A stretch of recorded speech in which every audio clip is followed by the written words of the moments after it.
पिछले एपिसोड के अंदर हम लोगों ने देखा था कि ग्रैंडपा विल सभी लोगों को आकर बताते हैं कि वो किंग के बड़े भाई हैं। ये सुनकर अब एलिशा भी सोचती है कि रॉयल कैसल के अंदर उसने जो फोटो देखी थी इसका मतलब फोटो विल की थी। इसके बाद अब एलिशा उससे कहती है कि अब तुम हमें बताओगे कि आखिरकार किंग का बड़ा भाई यहाँ क्या कर रहा है। तो अब वो भी बताता है, वो अब बताता है कि वो पिछले किंग का पहला बेटा हुआ करता था और उसको जन्म देने के बाद उसकी मॉम तभी मर गई। उस समय मेरी काफी ज्यादा छोटी उम्र थी। ज्यादातर बच्चे तो अपनी मदर्स के साथ टाइम स्पेंड करते हैं, पर मैंने अपने आप को पूरा मैजिक के प्रति समर्पित कर दिया और 10 साल की उम्र में ही मेरा लेवल 80 हो गया। इसके बाद हमें अब पास्ट का सीन दिखाया जाता है जहाँ पर विल अपने मैजिक को यूज करता है। उसको देखकर उसके प्रोफेसर काफी ज्यादा हैरान होते हैं और कहते हैं कि तुम तो सही में काफी कमाल के हो। जिस पर विल कहता है कि इतना काफी नहीं है। ऐसा बोलने के बाद वो सीधा अपने मैजिक को खिड़की के बाहर यूज करने लगता है और इस बार वो सीधा लेवल 100 की स्पेल यूज करने लगता है, जो देखकर अब उसके टीचर भी काफी ज्यादा हैरान हो जाते हैं। पर तभी हम लोग अब देखते हैं कि विल अपनी मैजिक पावर को कंट्रोल ही नहीं कर पाता है। उसका सारा अब कंट्रोल खो जाता है, जिसकी वजह से सारी जगह पर अब आइस ही आइस फैल जाती है। हम लोग को अब पता चलता है कि इस सब इंसिडेंट की वजह से अब विल मैजिक यूज ही नहीं कर पाएगा। इसके बाद अब 1 साल बीत जाता है। इसके बाद ल्यूक का जन्म होता है, यानी कि इस समय पर जो किंग है उनका जन्म। हम लोग को अब ये पता चलता है कि ल्यूक की जो मदर है वो लो रैंकिंग नोबल है और साथ में उनकी शादी भी नहीं हुई है। फिर भी उन्हें चुना गया है बच्चा देने के लिए, जिससे कि आगे जाकर कोई किंग बन सके, क्योंकि आगे जाकर विल तो किंग बन नहीं सकता है क्योंकि वो मैजिक यूज नहीं कर सकता है। और इसी में हम लोग अब देखते हैं कि ल्यूक अब किंग बन जाता है और अब विल जाकर उसको कांग्रेचुलेशन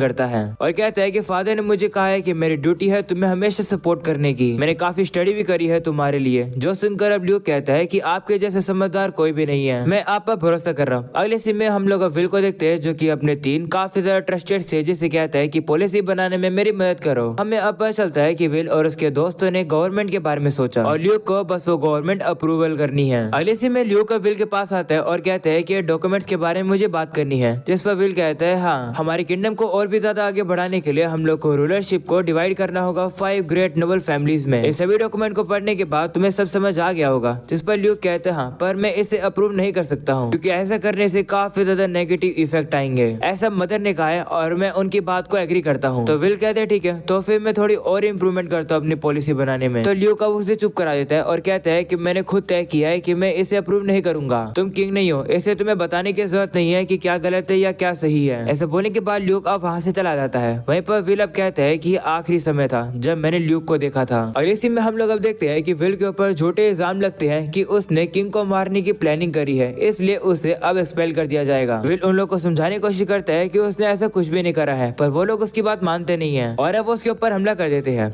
अगले सीन में हम लोग अब देखते हैं कि वो लोग अब विल को रियोना विलेज के अंदर फेंक देते हैं, जहाँ पर कुछ लोग अब उससे उसके क्राइम के बारे में पूछते हैं। जिस पर अब विल कहते हैं कि मुझे कुछ भी दिखाई नहीं दे रहा है, मैं कहाँ पर हूँ। जिस पर वो लोग अब कहते हैं कि लगता है कि तुम्हारी आंखों को निकाल दिया गया है। अगर तुम्हें इतनी बुरी हालत में फेंका गया है तो तुमने आखिरकार कितना बुरा काम किया है। तो विल भी अब जैसे अपनी आंखों को देखता है वो अब काफी ज्यादा दर्द में चिल्लाने लगता है और कहता है कि मैंने कुछ भी नहीं किया है। इसके बाद ये सब सुनने के बाद अब एलिशा विल से कहती है कि तुमने मुझे पहले बताया था एक बंदे के बारे में जिसने अपने खुद को मैजिक को ओवर एस्टिमेट कर दिया, जिसकी वजह से वो खुद बर्बाद हो गया। जिस पर विल कहते हैं हाँ, वो बेवकूफ पर्सन मैं ही था। जिस पर जिल कहते हैं कि लेकिन तुम्हारे साथ जो कुछ भी हुआ तुम बिल्कुल भी वो डिजर्व नहीं करते हो और वैसे भी कोई भी किंग के भाई को इस तरीके से थोड़ी किक आउट करेगा। जिस पर विल अब कहता है कि रिकॉर्ड्स में नहीं है कि मेरे को निकाला गया है, ऑफिशियल रिकॉर्ड्स में लिखा गया है कि मैं गुम हो गया था। सबके पीछे ल्यूक की मदर का हाथ था, उन्होंने ही सारी प्लानिंग करी थी, उन्हें इन सब के बारे में पता है और ल्यूक के मॉम के साथियों को भी इन सब के बारे में पता है। जिस पर अब एलिशा कहती है कि आखिर उन लोगों ने तुम्हारे साथ ऐसा क्यों किया। जिस पर वो कहता है कि ल्यूक की मदर ल्यूक को काफी पसंद करती थी, शायद से ल्यूक की मदर को ल्यूक को किंग बनाना था।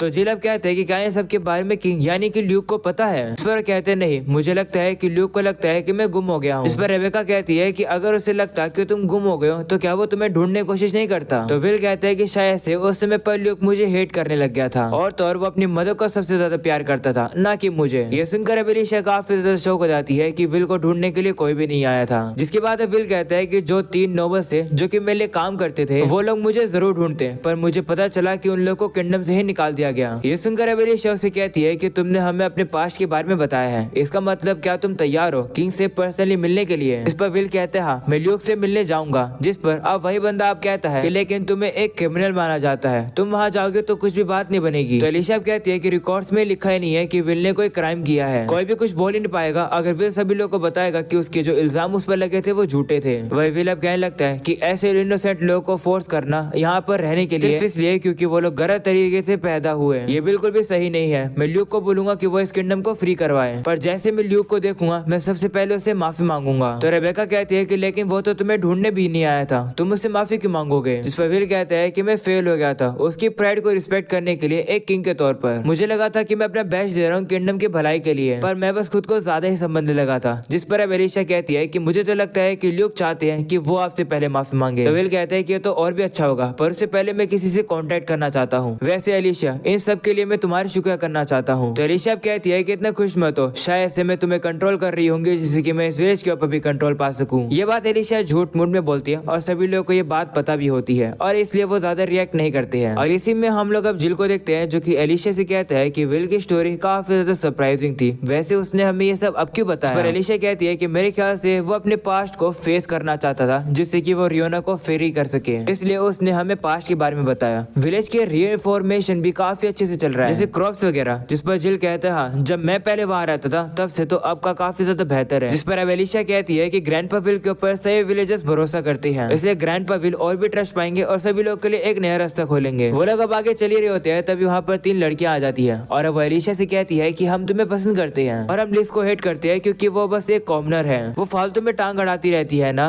ये सुनकर एलिशा कहती है कि तुम लोग कितने बेवकूफ हो, तुम जबरदस्ती मुझसे एग्री करवाना चाहते हो। वैसे भी वो स्टूडेंट काउंसिल में इसलिए गई है क्योंकि वो टैलेंटेड है। इस पर वो लोग अब कहते हैं कि लेकिन तुम तो हमेशा लिस की ओपिनियंस के खिलाफ होती हो। तो एलिशा कहती है कि ऐसा इसलिए क्योंकि उसके आइडियाज और मेरे आइडियाज काफी अलग अलग हैं, पर फिर भी मैं ये एक्सेप्ट करती हूँ कि वो काफी टैलेंटेड है। जिस पर वो लड़कियां कहती है कि लेकिन लिस का इतना ज्यादा अच्छा बिहेवियर कुछ ज्यादा ही एनोइंग नहीं है, देखकर ही गुस्सा आता है कि सभी लोग उसके चारों ओर भिनभिनाते रहते हैं। जिस पर अब एलिशा कहती है कि अगर तुम लोग को लिस से दिक्कत है तो ये बात जाकर उसके मुंह पे बोलो ना। और वैसे ही मेरा साथी जिल एक कॉमनर है, वो तुम तीनों से कुछ ज्यादा ही कमाल का है, मुझे कमाल के कॉमनर पसंद है, तुम जैसे बेवकूफ नोबल्स तो मुझे बिल्कुल पसंद नहीं है। ये सुनने के बाद वो लड़कियां चिढ़ जाती है और वो वहाँ से चली जाती है। अगले सीन में हम लोग बैरिक को देखते हैं जो कि लिस से कहते हैं कि क्या तुम चाय पीने के लिए चलोगी क्योंकि क्लास टेस्ट खत्म हो गई है। लिस अब जाने वाली होती है तभी अचानक से जेन वहाँ पर आ जाती है। उसे देखकर वो लोग उसे पूछते हैं कि तुम यहाँ क्या कर रही हो, जिस पर वो कहती है कि मैं बस माफी मांगना चाहती थी क्योंकि मेरी वजह से उस दिन लिस को परेशानी हुई। तो लिस कहती है कि मुझे माफी मांगनी चाहिए, तुमने जो किया वो मेरी गलती है इसलिए मुझे माफ कर दो। वो सभी लोगों से भी कहती है कि जेन को हेट करना बंद कर दो। तो वो सभी लोग भी मान जाते हैं और अब वो लोग चाय पीने के लिए जा रहे होते हैं, जहाँ लिस अब जेन से कहती है कि क्या तुम भी चलोगी चाय पीने। इस पर वो भी कहती है हाँ। तब ये अचानक से एलिशा का भाई वहाँ पर आता है और उसे कहता है कि लिस के दयालुपन का फायदा मत उठाओ, अगर तुम लिस को परेशान नहीं करना चाहते हो तो उससे कभी भी एसोसिएट करना बंद कर दो। ऐसा बोलने के बाद अब सभी लोग वहाँ से चले जाते हैं। वहीं पर जेन परेशान हो जाती है और अब वही लड़की उसे देख रही होती है, जो देखकर जेन गुस्से में आ जाती है और कहती है कि तुम मुझे ऐसे क्यों देख रही हो। जो सुनकर वो लड़की अब चुप हो जाती है। अगले सीन में लिस और बाकी के सभी लोग अब बाहर जा रहे होते हैं, तभी उन्हें वहीं पर वही 3 लड़कियां मिलती है जो कि उन्हें एलिशिया के बारे में बताती है। तभी अचानक से अगले सीन में हम लोग एलिशिया के भाई को देखते हैं जो कि एलिशिया को बताता है कि दिक्कत हो गई है तुम्हारी वजह से, तुम फिर से मुसीबत में पड़ गई हो। ये सुनकर अब एलिशिया काफी ज्यादा खुश हो जाती है कि उसको प्रॉब्लम मिल गई है। ये सब कुछ मेल भी देख रही होती है और वो कहती है कि एलिशिया अपना बेस्ट देना, एलिशिया तुम अपना काफी ज्यादा बैडेस्ट मूव दिखाना, मैं जाकर प्रिंस को बुलाती हूँ। ऐसा बोलने के बाद वो चली जाती है। वहीं पर हेनरी उसे रोकने की कोशिश करता है पर वो रुकती ही नहीं है। जिसके बाद वो लोग जा रहे होते हैं तभी उन लोग को फिन और कर्टिस भी देख लेते हैं। उन लोग को भी अब पता चल जाता है कि कोई ना कोई दिक्कत तो है, इसलिए वो भी अब मजा लेने के लिए उनके पीछे पीछे चली जाती है। अगले सीन में एलिशिया, प्रिंस, मेल और बाकी के सभी लोग अब इकट्ठा हो जाते हैं। जिसके बाद अब एलिशिया पूछती है कि क्या हुआ। तो लिस बताती है कि ये तीनों लड़कियां कह रही थी कि तुम मेरे बारे में काफी बुरा बोल रही हो, पर इस चीज का कोई प्रूफ नहीं था, इसलिए मैं तुमसे मिलकर सामने से कंफर्म करना चाहती थी। वहीं अब वो लड़कियां भी कहने लगती है कि हम लोगों ने सुना ना एलिशिया ने क्या कहा, इतना प्रूफ काफी है। उन लोग की बात सुनकर एलिशिया कहती है कि तुम लोग मुझे फंसाने की कोशिश कर रहे हो, कम से कम फिर से इस बार अर्थ मैजिक यूज कर लेते, झूठ बोलने में मजा नहीं आता है। ये सुनकर लिस कहती है कि इसका मतलब तुम मेरे बारे में बुरा नहीं बोल रही थी। जिस पर एलिशिया कहती है हाँ। ये सुनकर लिस कहती है कि तो फिर मैं तुम पर विश्वास कर रही हूँ। ये सुनकर वो लड़कियां कहती है कि लिस तो फिर क्या तुम में हम पर विश्वास नहीं है, एलिशिया आपको काफी ज्यादा बुरे तरीके से इंसल्ट कर रही थी। ये सब सुनकर फिन भी वहाँ पर आ जाता है और इन तीनों से कहता है कि क्या तुम लोग श्योर हो कि बुरी चीजें तुम लोग नहीं कह रहे थे। फिन अब सभी लोग को बताता है कि ये तीनों ही लड़कियां लिस के बारे में बुरा बोल रही थी एलिशिया को। इन सब चीजों को मैंने अपनी आंखों से देखा, पर ये लोग गुस्सा हो गए क्योंकि एलिशिया ने इन लोग की बातों से मना कर दिया और गुस्से में आकर अब ये लोग एलिशिया को फंसा रहे हैं। लिस के बारे में जो कुछ भी बुरा बोले थे शायद से ये इन लोग के असली ओपिनियंस थे। ये सब सुनने के बाद अब एलिशिया सोचती है कि मैं एक विलेनस हूँ, मुझे कुछ करना होगा जिससे कि चीजें और भी अच्छे से मूव करे। ऐसा बोलने के बाद वो उन लड़कियों से कहती है और तीनों बेवकूफ लड़की हो। तुम्हें क्या लगता है कि अगर तुम रहोगे तो क्या तुम्हारा कोई रेस्क्यू करने आएगा? बिना प्लानिंग के तुम इतनी बेकार चीज कर रहे थे, तुम लोग ट्रैश हो। ये सुनकर लिस गुस्से में आ जाती है और कहती है कि भले ही ये तीनों लड़कियों ने बुरा काम किया हो, पर तुम इन्हें इस तरीके से ट्रैश नहीं बुला सकती हो। तो अलीशा कहती है कि इन लोगों ने मुझे इंसल्ट किया तो मैं भी इन्हें इस तरीके से इंसल्ट कर सकती हूँ। इस तरीके से काइंड होने की जरूरत नहीं है। ये सुनकर अब एरिक गुस्से में आ जाता है और अलीशा को चुप कराता है और कहता है कि क्या तुम्हें दिखता नहीं है कि लिस कितनी ज्यादा दयालु है। लिस इन तीनों लड़कियों को बचाने की कोशिश कर रही है। भले ही ये लड़कियां लिस को हेट करती है, पर फिर भी लिस इन लोग को प्रोटेक्ट करना चाह रही है। देखा लिस कितनी ज्यादा दयालु है। जिस पर अब अलीशा कहती है कि कोई किसी को सिर्फ शब्दों से थोड़ी प्रोटेक्ट कर सकता है। तो एरिक कहता है कि लिस सिर्फ शब्दों से अपनी काइंडनेस नहीं दिखाती है, बल्कि वो मदद भी करती है। एक बार एकेडमी के अंदर एक जंगली वुल्फ आ गया था। लिस इतने ज्यादा डरने के बाद भी उसने हम लोग को प्रोटेक्ट किया। लिस के अंदर हिम्मत है डर को काबू करने की। यह सुनकर अब अलीशा कहती है कि एक जंगली वुल्फ जो कि जंगल में रहता है वो इस एकेडमी में कैसे आ गया? मुझे तो इस सब में कोई भी इंटरेस्ट नहीं है। ऐसा बोलने के बाद अब अलीशा चली जाती है। उसे देखकर एरिक कहते हैं कि क्या तुम भाग रही हो? वहीं अलीशा के जाने के बाद प्रिंस अब एरिक को चुप कराता है और कहता है कि तुम कुछ ज्यादा ही बोल रहे हो। ऐसा बोलकर वो सभी वहाँ से चले जाते हैं। वहीं पर लिस के अंदर से अब वापस से एक एनर्जी निकलने लगती है। उसकी ये सभी एनर्जी अब उन्हीं तीनों लड़कियों के पास चली जाती है। जैसे अब उन लोग को वो एनर्जी मिलती है वो अब कहने लगते हैं कि कॉमनर काफी ज्यादा यूजलेस होते हैं। आगे से हम लोग लिस के ऊपर पूरा भरोसा रखेंगे। ऐसा बोलने के बाद वो लोग चले जाते हैं। वह इन सब चीजों को फिर और कर्टिस भी देखते हैं और कहते हैं कि ये तो काफी ज्यादा अजीब है। और इसी में हम लोग अब देखते हैं कि अलीशा और बाकी सभी लोग अब गार्डन में बैठे होते हैं। तभी जिल अब अलीशा को बताता है कि वो जो वुल्फ वाली स्टोरी थी वो असली है। जब तुम ट्रेनिंग पर गई हुई थी तब वो आया था वुल्फ। ये सुनकर अलीशा कहती है कि वो वुल्फ तो जंगल में रहते हैं, तो क्या इसका ये मतलब है कि क्या किसी ने उस वुल्फ को जानबूझकर भेजा है यहाँ? तो जिल कहते हैं कि मेरे ख्याल से लेवल ने ये सब किया होगा, पर आखिर वो लोग ऐसा क्यों करेंगे? हमारे तो उन लोगों के बीच के साथ कोई भी डिप्लोमेटिक रिलेशन है ही नहीं। तो अलीशा कहती है कि शायद से वो लोग सेंट को ढूंढना चाहते हो, क्योंकि अगर कहानी के हिसाब से लिस सेंट हुई तो वो उन लोगों के लिए खतरा है। और वैसे भी एक वुल्फ को भेजना काफी ज्यादा बुरी चीज है। मैं भी इस चीज को रेफरेंस के तौर पर यूज कर सकती हूँ एक अच्छी विलेनेस बनने के लिए। मैं और ज्यादा इंप्रूव करूंगी क्योंकि मैं लिस से हाई लेवल पर लड़ना चाहती हूँ। अलीशा अब मन में सोचने लगती है कि मैं अभी काफी ज्यादा पीछे हूँ एक विलेनेस बनने के लिए जो कि हिस्ट्री के सबसे बड़ी विलेनेस हो। वही ग्रैंडपा विल ने तो काफी बड़ा एक्शन ले लिया आगे बढ़ने का। मैं पीछे नहीं रह सकती हूँ, इसलिए मुझे भी आगे बढ़ना होगा। ये सब सुनने के बाद अब प्रिंस काफी ज्यादा चिढ़ जाता है और अब वो कहता है कि अलीशा मेरे साथ चलो। ऐसा बोलने के बाद वो ट्रांसपोर्ट मैजिक का यूज करके उसे और अलीशा को अपने ऑफिस में ले आता है। वो अब अलीशा को बताता है कि एकेडमी के अंदर ये मेरा एक पर्सनल हाइड आउट है। अभी प्रिंस अब उससे कहता है कि मेरे अंकल यानी कि विल सीकर को मेरे हवाले छोड़ दो। ये सुनकर अलीशा शॉक हो जाती है और कहती है कि तुम्हें कैसे पता कि वो तुम्हारे अंकल हैं? तो प्रिंस कहता है कि मैंने भी रियोना विलेज में जाने की कोशिश करी थी।